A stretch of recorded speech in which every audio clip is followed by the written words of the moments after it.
Hey guys, welcome back to the channel. Exciting day, exciting month for me. I was able to finally buy the boat I've always wanted, a big boy boat. And no, it's not fiberglass. All right, we're talking big boy aluminum. As we are on the aluminum fishing series here, where aluminum is king. I finally was able to go out and get the Xpress H20. Now again, this is a 2025 Xpress H20. I got the H series, and we'll go through why, my thought process on why the H versus the X. But I'm excited to show you around this thing. It is phenomenal. I've had it on the water maybe once, other than the water test down in Pennsylvania when I picked it up. But it's an absolute beast. I already know it's going to be phenomenal. It's huge, much bigger than my last boat. But we'll walk you around and we'll show you some of the key features on it.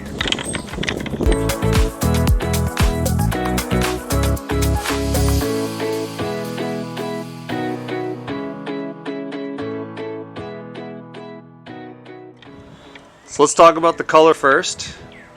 This exterior color, obviously, they call it charcoal, but it is black. And if you notice, I got this thing with no decals on it.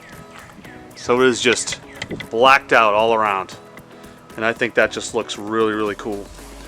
The interior color, they call it cappuccino. Right? Cappuccino sea deck. I mean, the color scheme on this is phenomenal. The colors on the seats here are known as what's called saddle. It's a pontoon series line of seats as well, and it stays cool when the sun's hitting it. So it's cool to the touch. It's going to be really nice in those really hot days when my son's out here with me, and he can be nice and comfortable. All right, let's go to the back of the boat here. This is the brainchild right here. This is the max horsepower for this H20 series boat, 175. It's an absolute beast. And if you notice down there, we got a 6-inch hydraulic jack plate in there too. Now, this is all new to me.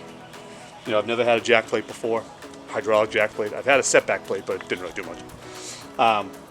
But this is a lot more horsepower than I've seen. I've been running 115s for, God, I want to say 10 years. So I'm very excited to see what this can do. The guy at the dealer said he's had it up to about 62 with a light load.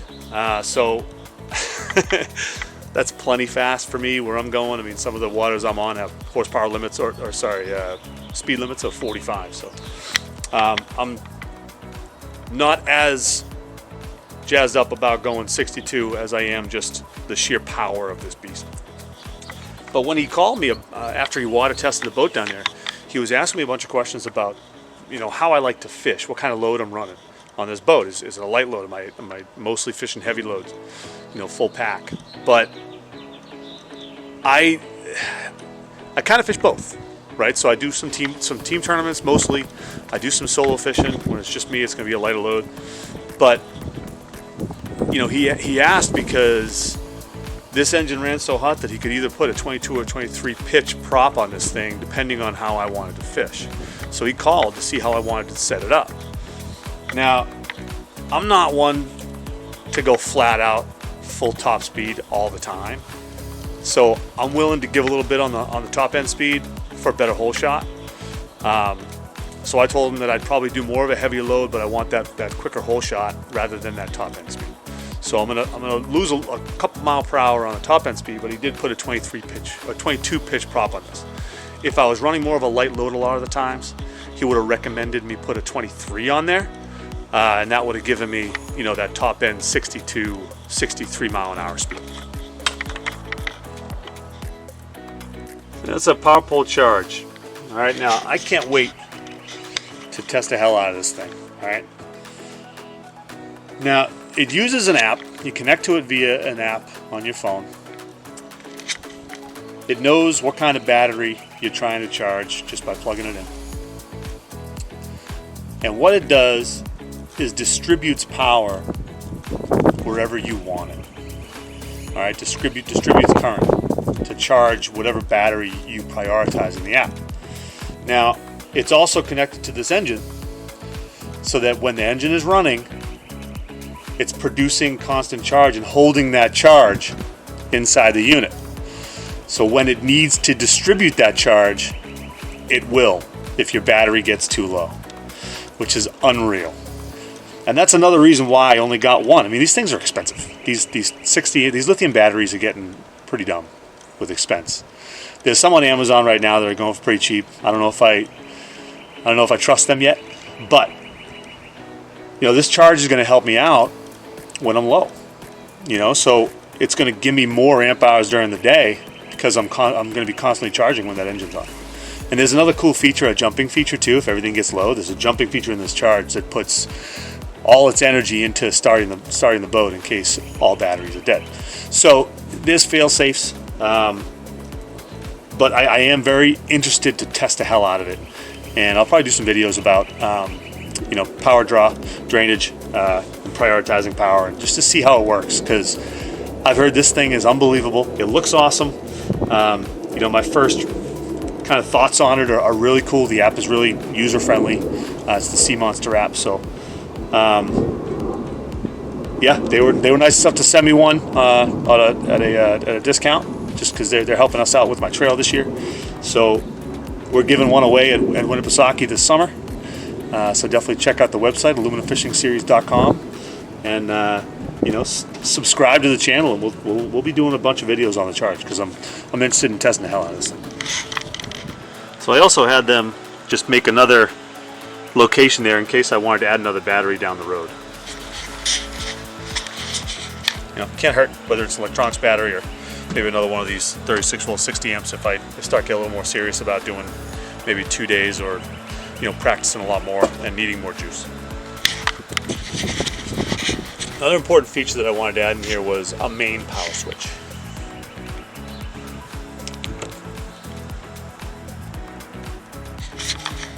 Power switches are big.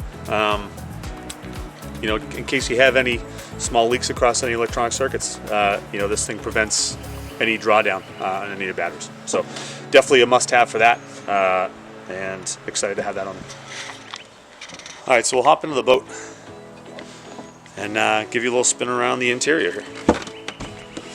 Because this thing is, the storage in this thing's ridiculous. And this is another one of the reasons why, I kind of went with this kind of boat. I need some storage. My last boat lacked in storage a little bit. It was just shy of 19 feet. Only had 2 bins up front. It did the job, but it was time for an upgrade. Especially, if my son's going to be joining me on a lot of these trips. So I want to make sure he's got his stuff in here. And just the deck space on this thing is massive. Nice little step there that I've never had. Huge. That's another one of the big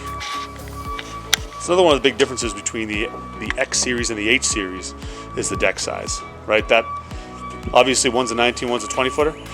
All of that foot goes right into the deck. So the distance between the console and the back of the boat is all the same on an X and an H. So that all that foot gets you is one more foot of deck space, which I love. Makes things a lot more comfortable when you got multiple people on the boat, especially little kids. They're not hooking into you. So love that aspect of it. Can't be more excited to try it out. So the console's tight. All right, it's tight, but it's comfortable. All right, now I got a hot foot on this thing too. You see it down there.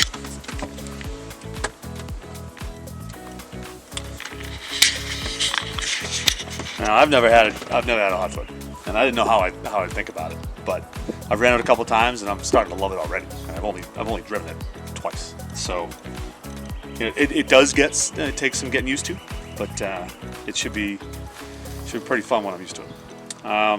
The other 2 things too that I put on here were the blinker trims. So for the jack plate and the trim, focus that up. So obviously you got the jack plate trim on one side, engine trim on the other. So really excited about that. Never really had that before in a boat, but when you have this kind of power, you know, it's always smart to keep 2 hands on this wheel, or as much as you can for stability. You know, it just makes that all that much easier. The Helix 7 on the dash, that came factory installed. So electronics was another big question that I had on this thing. Just because that's, I mean, listen, it's going to be some money when you start talking about electronics and all that stuff. But I think a 7 was fine for me. I was using a 9 on my last boat. You know, I didn't feel like throwing a 9 there yet. Maybe even like a 10 or a 12 or something. But that's down the road. I figured that's going to do what it needs to do for me for now. You know, with mapping. And you know, I'm excited to at least figure out all this hummingbird stuff, because I am a virgin bird watcher. Yeah, it's gonna be wild. I've already updated my Navionics chip for the Helix version of the Hummingbird series, so you know, I'm excited to get on the water and see how that looks. You know, and just kind of use the interface on this thing, because it's different than Lowrance. Everything's different, but you know, I've heard the usability on these things is incredible. The Lake Master I may eventually go to. I just haven't gotten there yet, but I hear their lakes are phenomenal. Their charts are phenomenal. Now up front, this thing's huge. So that is a Solex 15. Solex 15. So a funny story about this. I had a 12 in there. I was putting a 12 on there, and the guy at the dealer calls me up and he says, "Yeah, Chris, I got a question for you. So I know you have we're going to put the 12 on there, but I just got a great deal on the 15 and wanted to know if you wanted the 15. I said, "Oh man, how much more is that going to be?" He says, "Nothing." So I'm like, I can't say no to that, right? Bigger is better. So I got that 15-inch screen up there. It's an upgrade from, you know, my 12 that I had on my last boat. So the screen's huge. It's going to do great things. I've got a dual-mounted Bass Boat Technologies mount up there. I took the dual bracket off because I don't have a screen to put on there yet. But eventually, when, you know, I save a few bucks, maybe I'll look into different electronic screens, maybe for mapping up there, or you know, maybe a cheater box up there at some point. We'll see. You know, the other idea would be to put this Helix 7 up there when I upgrade the dash unit, right, into like a 10 or a 12 or maybe even a 9 or something. So I got to figure all that out. I'm not figuring it out this year.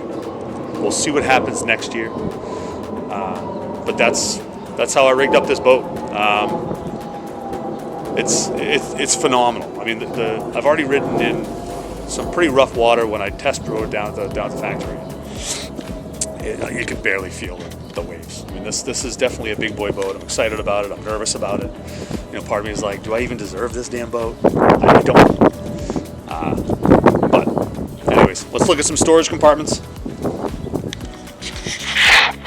So in these compartments, they're pretty similar. They got the plastic tubs, right? Which, you know, some people don't like. You know, same thing here. You know, they're all on those hydraulic hinges, which is awesome. But I mean, there's so much room, right? And that's another big difference between the H series and the X series. You know, the X series actually has carpeted bunks, right? And I'm not a huge fan of those because I get my compartments dirty, right? So bins are great. You can pull them right out, wash them. Some people are even taking some of the bins out and creating more space to throw some stuff up under there. So again, that's going to be something I kind of experiment with and see what we can do. The rod locker, this, you know, it was a surprise to me that he put a hinge on this one. All right, I didn't really expect that. He said I asked for it, but I don't know if I did. But you know, we'll see. It doesn't hurt to have it. And this thing is great. I mean, it goes all the way up. There's no rod tubes, which I would have taken them out anyways. And this thing looks like it can fit plenty of rods for the way I fish. I mean, I don't know if I'd be able to get 50 in here because it's narrower than maybe a center box or the X series box. But You know, I can definitely see myself having probably 25 rods in there with no problem. Up front, I got retractable rod straps. All right, both sides. Learned my lesson from last year, from the last boat. I put rod straps on one side, and it was something I always wanted on the other side, because we got tons of rods in this deck when we're fishing as a team tournament. But that's it. I mean, live well was set up already for recirc. I got an auto bilge on this thing along with a regular bilge, so that was an upgrade as well. You had to put the cleats on, these stainless steel cleats. You know, 4 of them around the whole boat, and that's it. I mean, this thing is unbelievable. Like, I want to get out there, but I live in New England, and apparently we get 30-degree days in mid-April, so it's just tough to get out. But you know, it's exciting to think that this is now my rig, and it's going to be my rig for a very long time. But I mean, you look at this thing. I mean, there's a lot of space on this boat. And I don't know if I'm doing it justice with my camera work. There's a lot of shade, but you know, you can fit some more stuff back here. I mean, you can just tell this thing is just built different. You know, and I knew that going into it. This hull is that heavier gauge, thick hull, like that thick aluminum, that 125. I think it's 50-52. So that alone tells you that it's going to be stronger and beefier. Heavier, a little bit heavier, but still not as heavy as a big fiberglass. And you know, it just looks pretty.